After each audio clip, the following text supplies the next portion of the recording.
توقعات الفلتر للمباراة الأخيرة في البطولة الودية بين برشلونة وإي سي ميلان. المباراة اللي الفريق بيفوز فيها راح يحمل كأس البطولة الودية. إي سي ميلان لم يخسر أي مباراة لغاية الآن، وبرشلونة لم يخسر أي مباراة.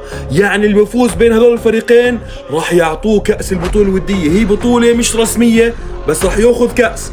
مين راح يفوز، برشلونة ولا إي سي ميلان؟ أنا من عندي بتوقع إي سي ميلان زي ما فازت على ريال مدريد راح تفوز كمان على برشلونة.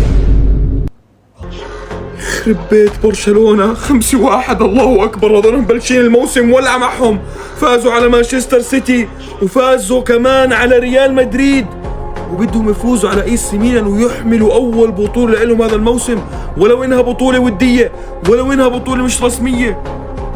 ولامين يامال رجع على تدريبات وفليك مولع معاه.